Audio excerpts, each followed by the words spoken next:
Hi guys, magandang hapon po. Hindi pa naman gabi eh. Magandang hapon po. Aba, tingnan mo oh. Gabundok. Ay, ang dami! Ang dami po. Ganda po, no? Sobra. Ano, maasim siya pero tingnan nyo po guys, maasim siya pero masarap siya kainin. Lalagyan nyo lang siya ng gagawa lang kayo ng toyo. Kung wari, 2 kutsarang, mga 3 kutsarang toyo, tapos asukal, mga 2 maliit lang na na sandok sa asukal.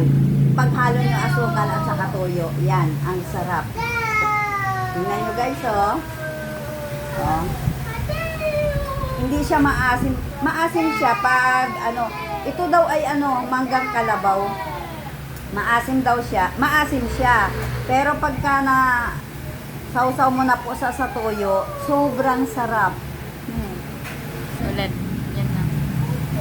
Nag-60 na ba?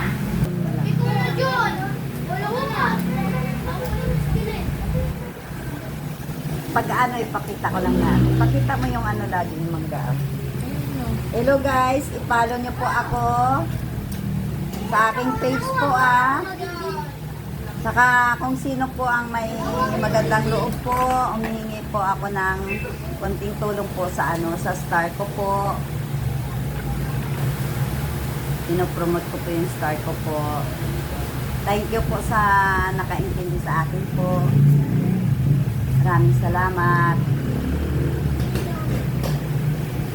Lagi niyo po ako i-follow sa ko guys, para pag may mga bago po akong video, lagi niyo po ako nakikita. Thank you sa lahat. Maraming salamat po. So, tingnan niyo po guys, oh. Ay, tingnan mo, ang sarap. Ang sarap. Yan. Ito, so, yan. Tausawan. Yan, sarap. Harap. Hindi siya masyadong maasim.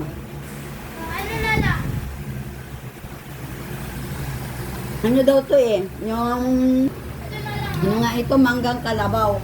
Kagilaw siya, sobrang asim. Pero hinog na daw. Sobrang tamis naman. Kaya pamimigay ko to sa aking mga anak.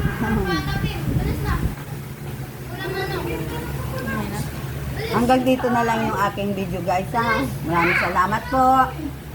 See you the next video po. Bye bye. Love you all.